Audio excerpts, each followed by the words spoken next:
Retirement के बाद आप अपनी पेंशन को लेकर प्लान बना रहे हैं, लेकिन यूपीएस, एनपीएस और ओपीएस स्कीम को लेकर कंफ्यूज हैं। तो हम आपकी इसमें मदद करेंगे। हम आपको बताएंगे कि आपके लिए कौन सी स्कीम बेटर है। मौजूदा फाइनेंशियल ईयर भी खत्म होने के कगार पर पहुंच गया है और इसके बाद सरकार भी सरकारी कर्मचारियों को एनपीएस और यूपीएस में से किसी एक स्कीम को चुनने के लिए बोल रही है। आपके लिए किस स्कीम को चुनना है बेस्ट, यहाँ इस वीडियो में मैं आपको इन तीनों स्कीम के बारे में डिटेल में बताऊंगी। इसके बाद आप खुद तय कर पाएंगे कि आपके लिए कौन सी स्कीम है बेस्ट। तो चलिए करते हैं वीडियो की शुरुआत। Hello and welcome to money 9। मैं हूं मीनू शर्मा। सबसे पहले बात करते हैं एनपीएस और यूपीएस की। तो आपको बता दें कि सरकारी कर्मचारियों को पेंशन पाने के लिए यूपीएस और न्यू पेंशन स्कीम में से एक ऑप्शन को चुनना होगा।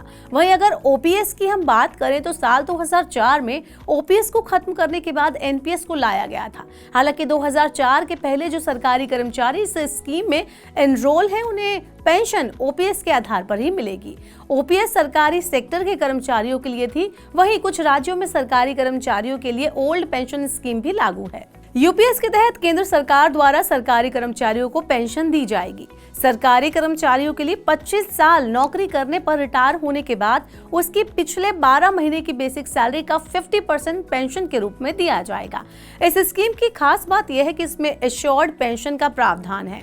अगर कोई व्यक्ति 10 साल की नौकरी करता है तो उसे कम से कम 10,000 रुपए पेंशन दी जाएगी। इसमें फैमिली पेंशन का भी प्रावधान है, जिसके अनुसार अगर रिटायर होने के बाद कर्मचारी की मृत्यु हो जाती है तो उसकी पेंशन का 60% यानी 60% हिस्सा परिवार के सदस्यों को मिलेगा। यूपीएस में रिटायरमेंट पर एक मुश्त राशि दी जाएगी। इसकी कैलकुलेशन कर्मचारी के हर 6 महीने की सेवा पर मूल वेतन यानी बेसिक सैलरी और महंगाई भत्ते यानी डीए के 10वें हिस्से के तौर पर किया जाएगा। यूपीएस में रिटायरमेंट के बाद पेंशन बढ़ाने का भी प्रावधान है, जिसे इंडेक्स से जोड़ा गया है। यूपीएस केवल सरकारी कर्मचारियों के लिए है। इससे 23 लाख से ज्यादा केंद्रीय सरकारी कर्मचारी लाभान्वित होंगे। आपको बता दें कि अगर कर्मचारी यूपीएस के तहत पेंशन पाना चाहता है तो उसे यूपीएस का ऑप्शन सिलेक्ट करने के लिए क्लेम फॉर्म भरना होगा। इसके फॉर्म सरकार की आधिकारिक वेबसाइट पर जारी कर दिए गए हैं। वहीं एनपीएस सरकारी और निजी दोनों सेक्टर के कर्मचारियों के लिए है। यूपीएस में पिछले 12 महीने की औसत बेसिक सैलरी का 50% रिटायरमेंट के बाद पेंशन के रूप में दिया जाएगा, जबकि एनपीएस की बात करें तो इसमें रिटायरमेंट के बाद कोई गारंटीड पेंशन का प्रावधान नहीं था, जबकि ओपीएस आखिरी बेसिक सैलरी का 50% पेंशन के रूप में दिया जाता है। यूपीएस और ओपीएस को एक सुरक्षित स्कीम कहा गया है, वही एनपीएस शेयर बाजार से लिंक है।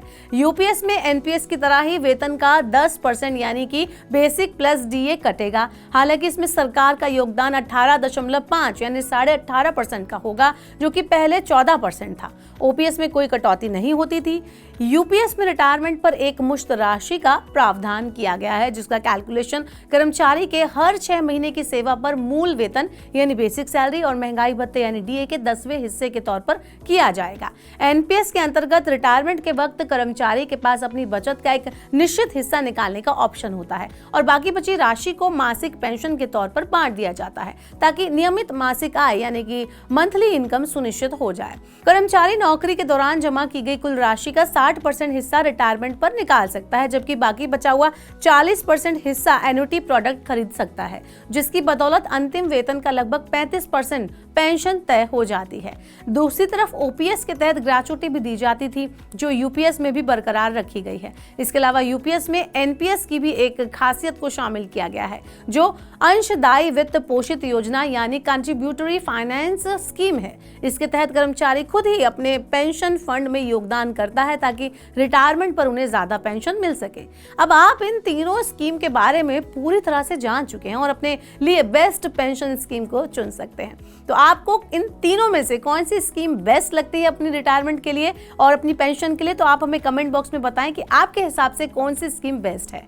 ऐसे और वीडियोस के लिए देखते रहिए मनी 9 और सब्सक्राइब करें मनी 9 का यूट्यूब चैनल। साथ ही अगर आप ऐसी खबरों को पढ़ना चाहते हैं, समझना चाहते हैं, तो मनी 9 लाइव की वेबसाइट पर जाकर कर सकते हैं। इस सिप से तो नींद टूटती है, लेकिन केवल जागना नहीं, आगे भी तो बढ़ना है। उसके लिए चाहिए एक और सिप। हर महीने छोटी छोटी रकम की इंस्टॉलमेंट यानी सिस्टमैटिक इन्वेस्टमेंट प्लान से शुरू कीजिए निवेश। लेकिन पैसे बढ़ाने वाली कौन सी सिप आपके लिए रहेगी अच्छी? म्यूचुअल फंड सिप से जुड़े हर सवाल का जवाब, मेरी सिप मेरा सवाल। सोमवार से शुक्रवार 4 बजे मिलेंगे हम सिर्फ मनी 9 पर।